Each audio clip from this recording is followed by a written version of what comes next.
होती है तो आम जो आदमी है उसको रोजगार के अवसर खत्म होंगे, इसलिए ये ट्रेन नहीं चलनी चाहिए। उन्होंने उसका टेंडर कैंसिल किया और ये भी इंश्योर किया कि भविष्य में कोई भी ट्रेन निजी क्षेत्र को देने का काम नहीं किया जाएगा और कोई टेंडर जारी नहीं किया जाएगा। मैं ये इसलिए बता रहा हूँ कि जब सच्चे मन से, अच्छी ट्यूनिंग के साथ में और अच्छे तरीके से बात को जब सरकार के पास रखा जाता है और जब उनको समझाया जाता है और उनको लगता है कि ये लोग जुनून है और ये जुनून बात कर रहे हैं, तो सरकार हमारी बात को मानती है। अनेकों ऐसे काम हैं जिनको हमने मनाने पर मजबूर किया है और इस दिशा में इसीलिए हमने भारतीय रेल मजदूर संघ का समर्थन किया है, क्योंकि भारतीय रेल मजदूर संघ जो है वो एक कैडराइज संगठन है और एक विचारधारा का संगठन है और सरकार से जुड़ा हुआ संगठन है। और मुझे ये विश्वास है कि मैं दावे के साथ कहता हूं कि यदि आपने बीआरएमएस के संगठन को आपने यदि मान्यता दिलवाई तो जितनी भी तमाम समस्या है, जो मैडम कह रही थी कि समस्या सुलझाने का काम करेंगे बैरवा जी, ये समस्या सुलझाने के लिए इनको हम समर्थन कर रहे हैं और ये नहीं सुलझाएंगे हम इनके साथ जाएंगे रेल मंत्री के पास में और इनको मजबूर करेंगे। और फिर भी ये नहीं करेंगे तो 6 साल बाद जो चुनाव होंगे उनमें आपका यहाँ विरोध करने के लिए मीटिंग करेंगे और आपको मान्यता नहीं मिलने देंगे, क्योंकि हमारा कड़ा अनुभव है, हमने सबको देखा है और अब हम आपको देखना चाहते हैं। आपके साथ बैठक हुई रेल मंत्री जी के साथ में, जैसा हमारे ट्रैकमैन के साथी बता रहे हैं, हमारी भी बैठक हुई, ओबीसी एसोसिएशन की हुई, स्टेशन मास्टर, रनिंग स्टाफ, जितने भी संगठन है उनकी हुई।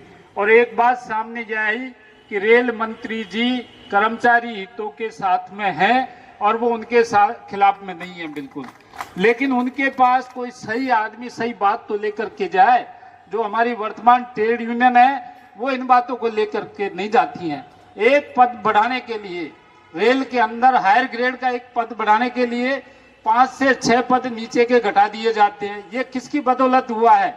ये इन ट्रेड यूनियनों के कारण हमारा कैडर घटा है।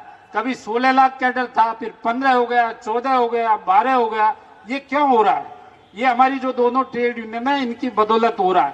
पे कमीशन के जो मामले हैं, ओपीएस का मामला है, ये तमाम ऐसे मामले हैं, यदि इनमें सच्चे मन से लड़ाई को लड़ा जाता तो निश्चित रूप से उपलब्धि हासिल होती। तो मैं समझता हूं कि जो बाबा साहब डॉक्टर भीमराव अंबेडकर है, उन्होंने ये स्पष्ट शब्दों में कहा था कि सबसे पहले देश है मेरे लिए और फिर समाज है। और यहाँ हम ये कह रहे हैं कि सबसे पहले रेल है हमारे लिए, और रेल बचेगी तो देश बचेगा, और देश बचेगा, रेल बचेगी तो ये जो हमारे कर्मचारी हैं ये बचेंगे, और हमारी एसोसिएशन भी जब ही बचेगी जब रेल बचेगी। जब रेल ही नहीं रहेगी तो हम लोग कहाँ बचेंगे? तो इसको बचाने का हम काम करेंगे। इसलिए जो सैकड़ों साल से जो लोग पावर में हैं इनको अब उखाड़ के फेंकने का वक्त आ गया है। और आपको एक और बात बताऊं जो हमारे निर्णय के पीछे छुपी हुई है, वो ये है कि जब कोई भी आदमी लंबे समय तक पावर में रहता है तो उसको घमंड भी हो जाता है, और दूसरा वो इतना एक्सपीरियंस होल्डर हो जाता है कि लोगों के हक और अधिकार के साथ खिलवाड़ आसानी से करता है, रेल प्रशासन के साथ मिली भगत करके, और वो हमारे हितों के साथ खिलवाड़ करता है। इसलिए अब बहुत समय हो गया है, अब इनको भेजा जाए घर पे, और जो हमारा बीआरएमएस का संगठन है पीआरकेपी, इनको अवसर दिया जाए। और मुझे उम्मीद है कि ये आपकी अपेक्षाओं पर खरा उतरेंगे और हम इनके साथ हर कदम पर खड़ा रहेंगे। इसलिए पश्चिम रेलवे के अंदर पीआरकेपी को आप भारी मतों से जिताएं। हम पूरे देश के अंदर ये कोशिश करेंगे कि इस बार बीआरएमएस के संगठन सब जगह जीत के आए। अभी दोपहर पहले मध्य रेलवे के अंदर भी मीटिंग थी और बहुत जोरदार मीटिंग थी, लोगों में उत्साह है।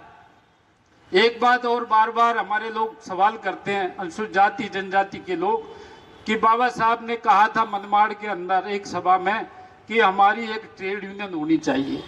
साथियों, ये मैनिपुलेशन है। बाबा साहब डॉक्टर भीमराव अंबेडकर जी का ये कहना था कि जैसे ये ट्रेड यूनियन है ऐसे हमारा भी एक संगठन होना चाहिए, जो ओपी बैरवा साहब कह रहे थे। क्योंकि हमारे हक और अधिकार की लड़ाई कौन लड़ेगा?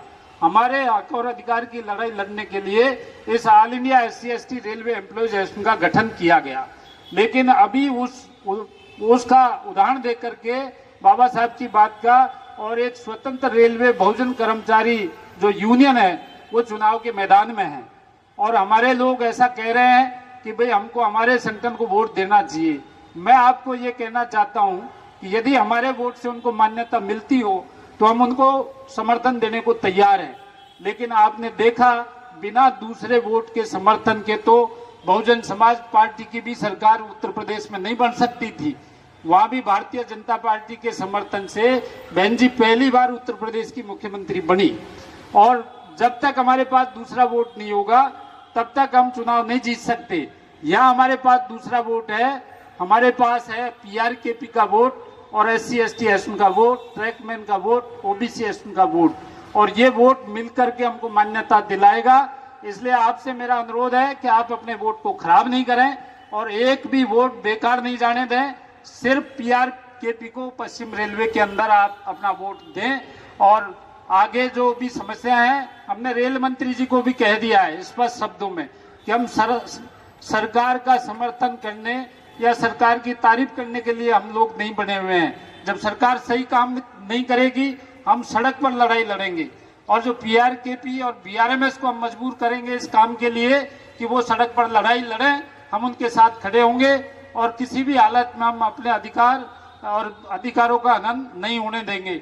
इन्हीं शब्दों के साथ मैं पुनः आपसे अपील कर रहा हूं कि आप भारी मतों से जिताएं और आने वाले समय में जन जन तक जाकर के आप अपनी बात को पहुंचाएं। ये जो पुराने संगठन है इनको थोड़ा सा अब आउट करने का समय आ गया है। आपको बहुत बहुत धन्यवाद। जय भीम साथियों।